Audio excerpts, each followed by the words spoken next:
not name the right thing. And they'll probably name like the second best thing or the third best thing, or like name the right thing for all the wrong reasons. Yeah. And there's just so many layers to how that card works. It's absurd. Yeah. So. Oh, jeez. All right. So let's see what we got. On the left, we have the Cookie Monster himself, Michael Augustine, Peter Johnson aficionado. And on the right, we have Kyle Hoel. Yeah. Kyle is playing a Goblins deck. What kind of cool Goblins? Oh, just the usual. lot of singletons. Boss, Skirk Prospector, Sharpshooter, Goblin Chieftain, Sting Scourger, Tuck Scrapper, a Tarfire.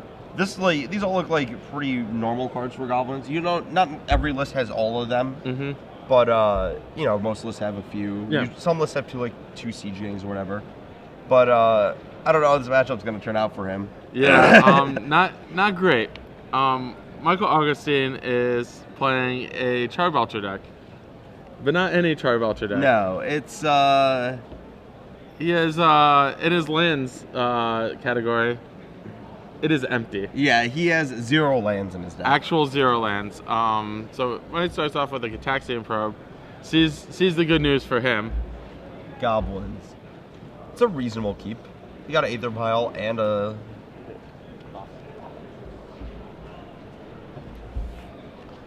Yeah, we have an Aether Vial and a Lackey and a Sting Scourger. I mean, like, Aether Vial Lackey is a perfectly reasonable keep for Goblins. It's 2 of your engines. You have a Cavern to force through the Lackey.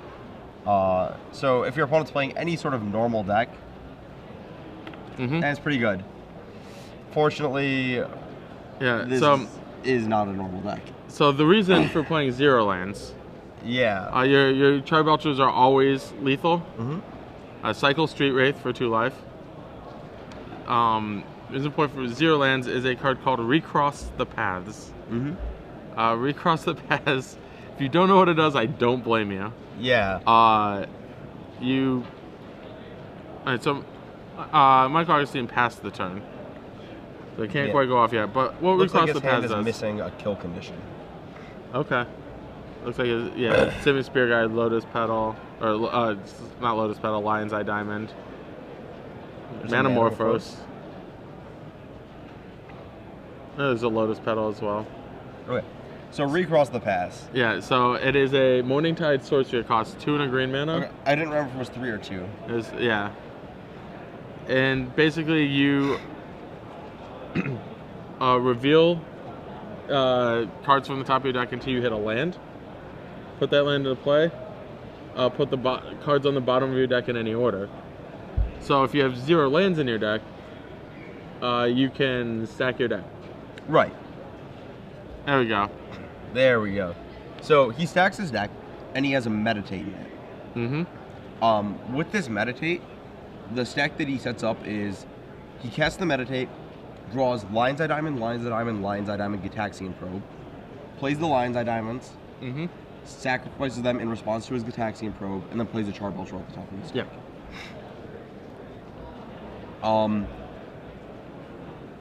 There's a few other lines it opens up. There's some ridiculous sequences involving multiple Burning Wishes getting cast that let him win through various hate cards.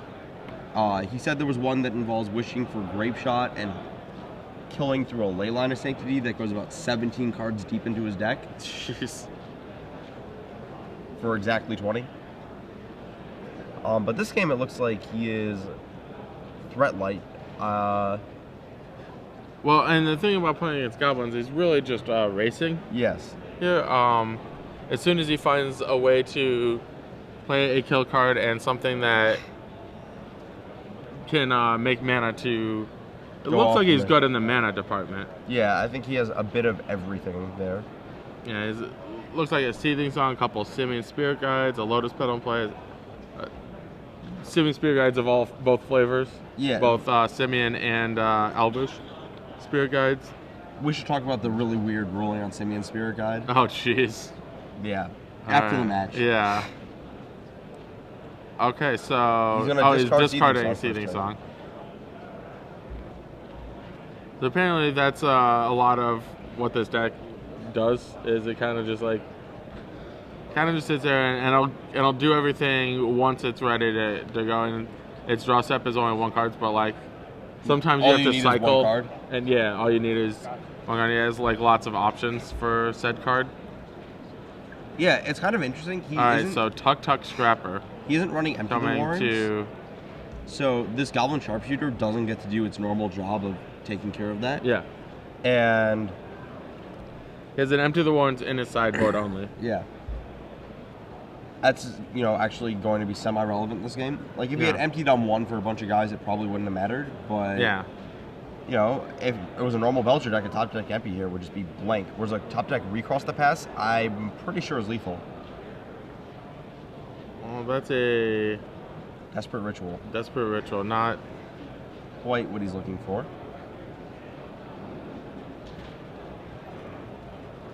Looks like he'll have 1 more draw step to try and hit. He has 11 outs. I think a Burning Wish is lethal, getting Recross the Paths. 3 Recross the Paths and a Goblin Sharp Belcher. Yeah. Get 4. So, yeah, 11 outs. He might even be able to, like, naturally play 10 spells and Tendrils of Agony. He has a Tendrils of Agony in his sideboard. I could see that. He has a bunch of Spirit Guides in his hand, though. Yeah, okay, so it may not be... Yeah.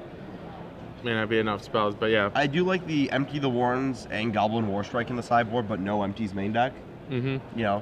For the times that you need to wish for both. He might have said that he was thinking about, we could talk about this. He's only realistically wishing for a very small percentage of these.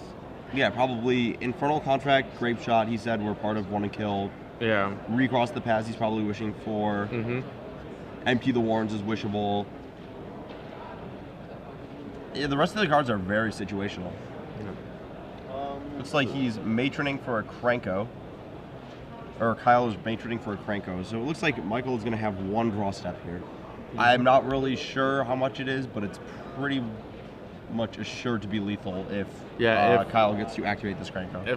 Does Kyle have a Skirk Prospector? He does? He has 1. So if he has he can't put it into play here, or unless he has another land. Yes. He can't get it and the Cranko into play. Right, what the Skirk Prospector would let him do. And I actually think Skirk Prospector by itself might have been lethal. Here? Yeah, it would have been. You're right. He should have found the Prospector. Yeah. What that would allow him to do is to sack his creatures to make mana. But each time a creature dies, the Sharpshooter can deal 1 to Mike. So he has 1 draw step. Did he hit? He did not hit. He so does have a 1 more draw Manamorphose. step. Yeah. But 1 more shot. But that means Recross the Paths is no longer lethal. Correct. Because you need to draw your first card. Yeah, it's kind of like a Doomsday for 50 cards. Yeah. So he has 4 Rite of Belchers. Flame, 2 red mana. He does not have a Reforge the Soul in his sideboard. Okay, so Manamorphose. Probably making red-green. I think he has to draw a Charbelcher here. Oh, Street Wraith. Still alive. Still alive. That's the thing about these, 48 card Belcher decks. Yeah. 4 Probe, 4 Manamorphose, 4 Street Wraith. Like, yeah. Drew. Well, let's see what the next one is. Yep. Street Wraith. He drops to 4, I believe. Mm-hmm.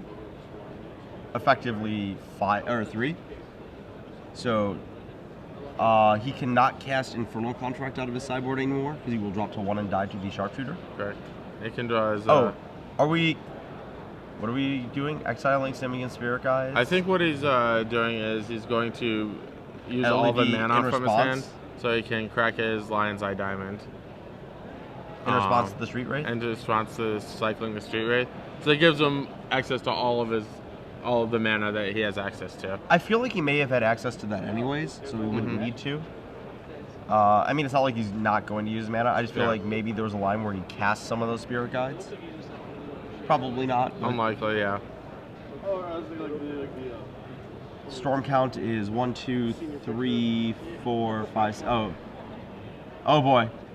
Nope. Lion's Eye Diamond is not the artifact that he's looking for. And Goblins takes game 1. Yeah. So, going to sideboarding, Michael Augustine does not sideboard. No. All of his entire sideboard is basically burning witch targets. Yes. He has a couple like Xantid Swarms and Pyroblasts for blue decks. But only a couple. But only yeah, he has I think 2 of each. Yeah, going on here. So he's not going to sideboard at all. Yeah, he has. Yeah, he has a Pyroclasm that's just gonna hang out to wish for. Mm-hmm. None of these cards are rituals. He doesn't want these cards in his deck. He doesn't want to draw them. Yeah. Kyle has Angels of Despair. Okay. This is not a show and tell matchup. He does not want those. Correct. Relic of Progenitus. Mm-hmm. This is not Dredge. He doesn't want those. Right. Or Tarmogoyf deck. Pyrokinesis. Michael doesn't really have creatures. You could Pyrokinesis down part of an Empty the Warrens, but I don't think that really does enough. Right. Red Elemental Blast. I don't think he really cared about countering Gataxian Probe. Nope. And Thorn of Amethyst, which he will probably bring in Mm-hmm. and will probably be too slow. Yes. That's one of the issues. Thorn of Amethyst is just usually against the Storm decks that maybe give you a turn 2. Mm-hmm. Belcher doesn't do that, usually. Right. You know, sometimes you keep a speculative hand like that with, 6 cards and a blank. Mm-hmm. Or like he kept a hand with like everything needed a kill card and cycled a couple times and missed. Right. So, when your deck fizzles effectively, Yes. you're not going to kill on one, but Yeah. But, usually like, the hand Thorn you're of keeping is good Amethyst enough probably, to kill yeah. on one. I mean, he's obviously going to bring it in. It's better than Sting Scourger. Yeah. It's better than Mog War. Probably better than Mog War Marshal. Yeah. Better than Tarfire. Yeah. I'd be willing to bet. But might be better than Gem Palm Incinerator. Yeah, that's a little. Incinerators gotta go. So yeah, we can board out a Sting Scourger, 2 Incinerators, board in 3 Thorn of Amethyst, and that's Yeah, an upgrade, I guess. I do like the Wasteland and Richard Import in this matchup. They're really A+.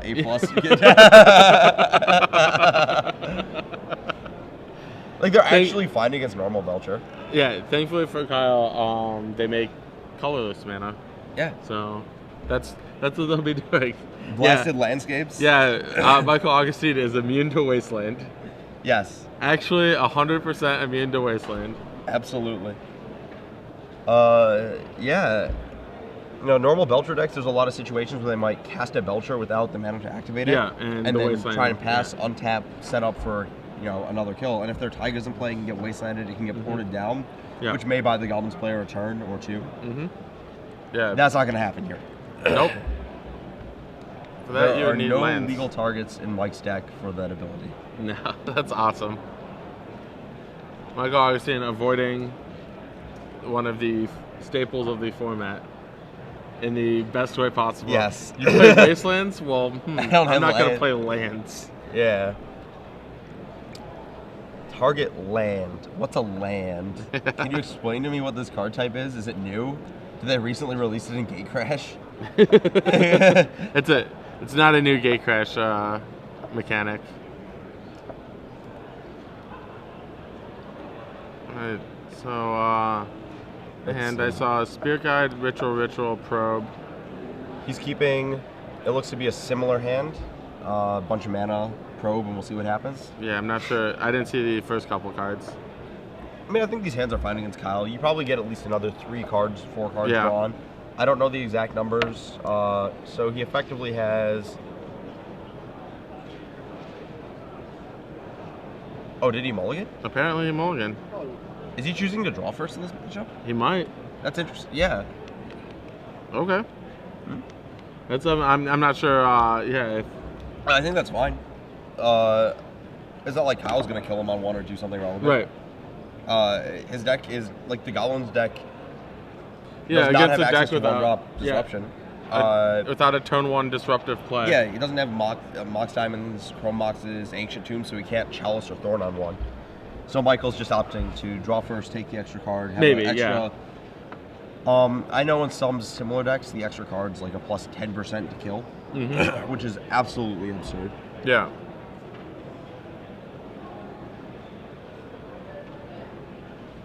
Yeah. So I think we just saw someone draw first. We'll see if we're confirmed on that when Yeah. the first action is taken, but he definitely looked like he was resolving his mulligan second. Yeah, that's what it did. It did look like that. I'm excited. I'll say that. Yeah. Another reason to draw first in any format.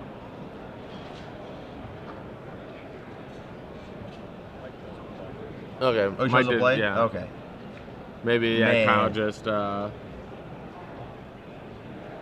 kept out of turn or something like that. Yeah. Man, I was really excited. I actually thought that might be a legitimate play in this matchup. Especially because you're not an Empty the Warrens. I guess with recross, there's a lot of situations where you might recross past the turn, untap, kill them. Yeah. That's absolutely a thing. Or like, I think you have to untap twice or something. If you have 0 mana, yes, you have to draw 2 cards. Draw 2 cards. Yeah. Right, you have to draw Lion's Eye Diamond, and then you get Taxi and Probe into Meditate. Mm-hmm. Okay, Cycle Street Wraith, 18 life. Goblin Char Belcher. Well, that's a good one. Now we just need to get the mana to get there.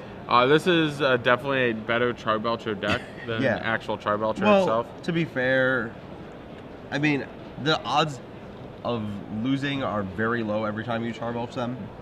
And but without they do exist. This deck plays actual every mana source available to it. Well, the other deck has like Empty the Warrens. Well, what mana sources? No. The other deck is Empty the Warrens, where he has Recross the Paths. Okay. And has a Taiga where he has the Meditate. Those are the only differences. Though I guess he has Burning Wishes and the cantrips, which is interesting. Yeah, he has he doesn't have land grants. The other deck actually has more mana. Right, and he has Cyclers. Yeah, it looks like we're doing something. Street Wraith again. Cycled Street Wraith, remove Simian Spirit Guide. I don't think he can actually cast. So this is 2. 2. This is 4. He's probably casting the Belcher with. Yeah.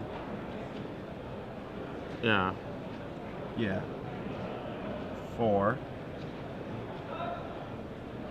Belcher. Go. He could have also, interestingly, I think he could have wished for recross here and passed the turn. Yeah, that would have been killed on 3. Okay, that would have been a potential line. Yeah. And the Lackey from Kyle. Mm-hmm. So that's 2. 1 mana source. So he has a Lotus Petal and a Simian Spirit Guide. How cool is it when you show your opponent your deck belching and they look at Recross the Paths and they read it? Yeah. Take Lackey in there. Tuk Scrapper would be kind of a Frown Town. Ringleader.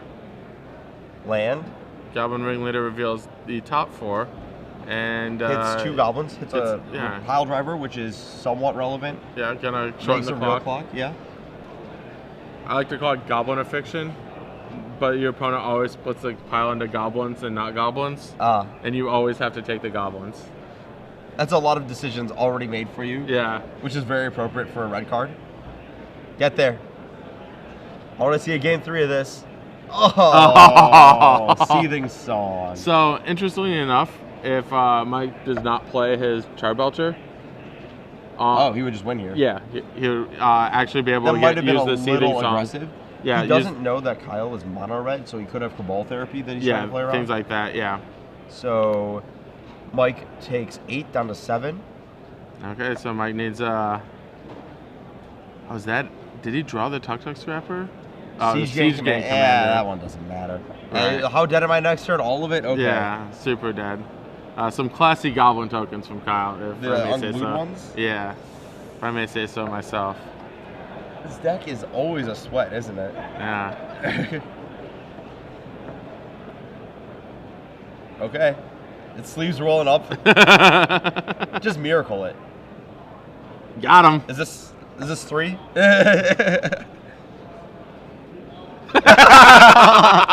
The classy way to do it. Yeah. You want to take a look? You sure? Let's wait for the moment where he finds it.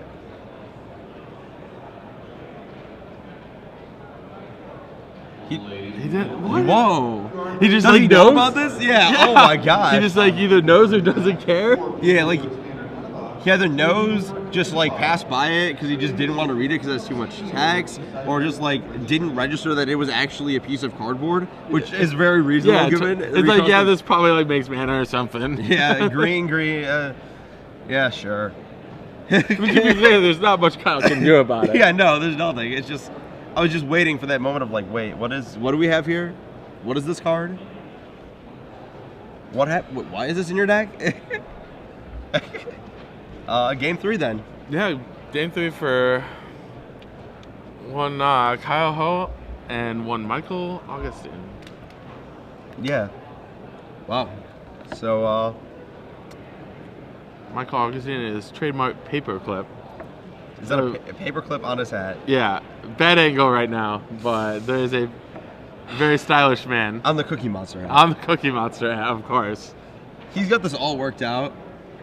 It's He a shows look for up, him. he like sits down, he writes down all of his piles for the Goblin Belcher stacks with Recross. It's like, yeah, this is the right one, this is the right one. Gets his hat that he set aside the night before. Finds the paper clip that, you know, matches the lighting. I think all paper clips are relatively the same, except for their size. Yeah, this one looks excessively large. It's not small. You know, flips through his closet, finds, you know, whatever shirt he think is gonna compliment his Cookie Monster hat. Yeah. Yeah, so the 17 card pile is something like you meditate into Lion's Eye Diamonds and a probe. Okay. You sack them. In response to probe, draw a Burning Wish.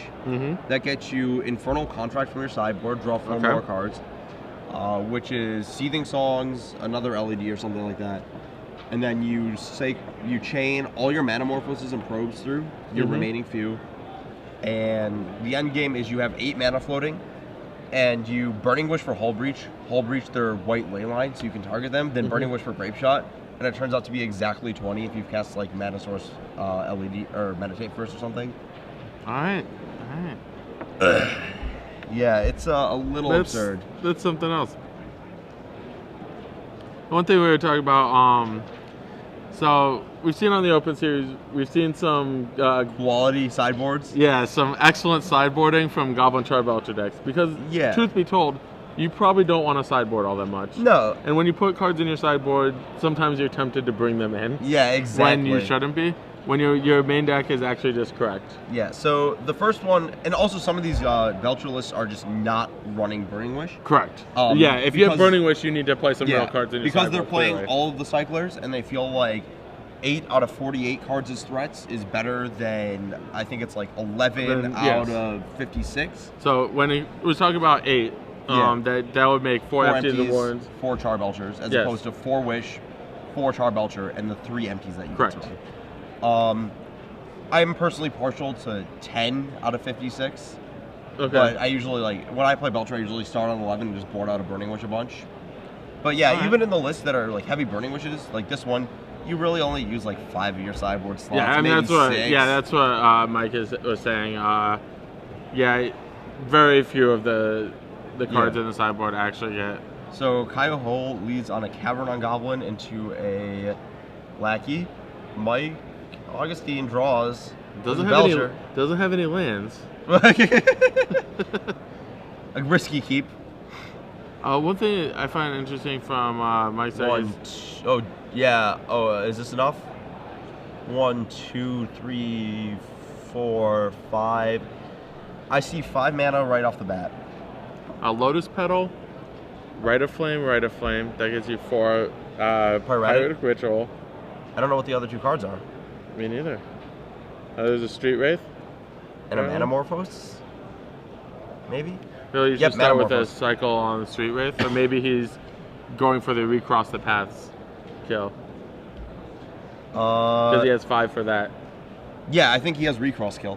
Because he can Recross with 2 floating, and he has 2 cyclers. Yeah, his Manamorphose. Which gets him to... Oh, wow, this is awesome. Yeah, we're going to get to see this. Yeah, he gets to go to... he draws LED, cycles the Street Wraith, sacks the LED in response, draws meditates. Yeah. Draws LED, probe, you, sack the LEDs in response, Belcher you. Oh my gosh. This is exciting. It's happening. So, Lotus Petal, Rite of Flame, Pyretic Ritual. That gives 3. Oh, Zoo no, he doesn't have a green mana to start off with. It's right there. Right, but he would need that. He has a Street Wraith to cycle. He needs 2 cyclers after the Recross with 2 floating, I believe. Because he needs to. Yeah, he needs 2 cyclers because he needs to draw a mana source to get to 3 and the meditate. Right. So okay. he's gonna draw off this. He's gonna have probably red, green. He draws a Pyretic Ritual. I don't think that helps him. Does help him if he left a blue floating off the Manamorphose. He's a blue? Yeah, he has red, green, blue. Okay, so he has lethal. Because he gets to go right off the red. Oh, gotcha. 3 red. Yeah. Pyretic, 4 red. Recross. Leave up red, blue. Yes. Put the meditate on top, and then kill from there. Yeah. Okay. We did it! Yeah. Hopefully. Maybe. I mean, Mike still has to actually do it. It's not like it's not set in stone, but right. But there is a very, very easy kill that I fully expect Mike to make. I mean, I've actually never seen. I watch him play every time. I know he's in the same tournament as I am. Yeah. I've never seen him cast Recross the Paths then win the game on the same turn. Really? It seems like. Yeah, like if he went to figure out 17 cards deep on a meditate pile, I feel like he should see this.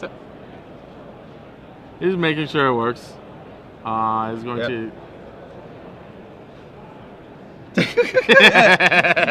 The Pat Sullivan, we got a reader. What, Kyle? You don't know what Recross the Paths does? What, you didn't look at your sideboard every time you drafted Morningtide? Yeah. The judge is reading it at the same time, I believe. Yeah.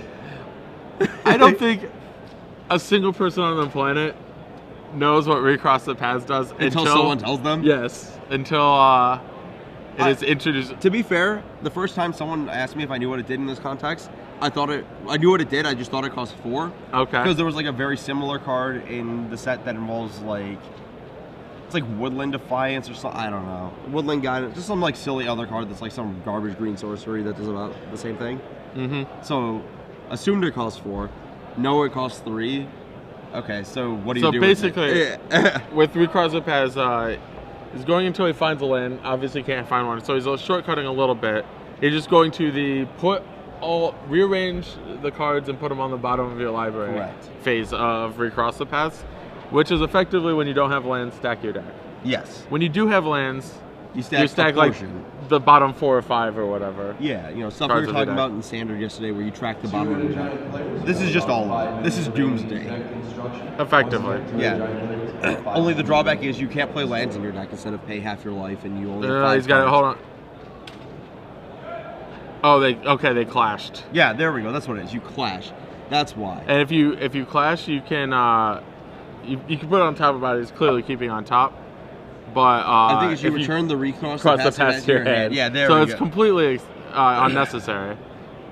But it's there. Yeah, it is an ability of the card. Yeah, it has more text past the point where that happens. Yeah. Meditate, draw 4.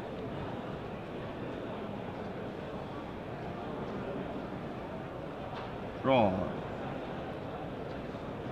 So that's 3 Lion's Eye Diamonds. Yep. So in cast these, he's going to pay 2 life for a Gitaxian Probe. Response by cracking all of his LEDs for mana, so he'll have 9 mana floating. He'll have to discard his last card or whatever. Which is a Goblin Tar Belcher. Irrelevant. In theory, there was another kill where he doesn't need to crack the LEDs like that because he has 2 Rite of Flames in his graveyard. But it loses to a Surgical Extraction, so why would you do that? Yeah. Boom. Do you want me to show you I have no lands again? There's still none. Didn't bring any in. So, yeah, no, in between the resolution of the Recross the Paths and the resolution of the Tar Belcher. Show your opponent that you have 0 lands twice in the same turn. Yeah. So, Michael Augustine takes down Kyle Hoel, 2-1. Yeah. Yeah. Is that a turn 1 kill? Yeah, a little bit of one. No big deal. Yeah, whatever. Yeah, those were some pretty long Belcher games we watched the first two. Right. Yeah. Excessively long. It went to like Turn 3. Whew. He lost to That's Goblins. so They slow, attacked yeah. him. Yeah.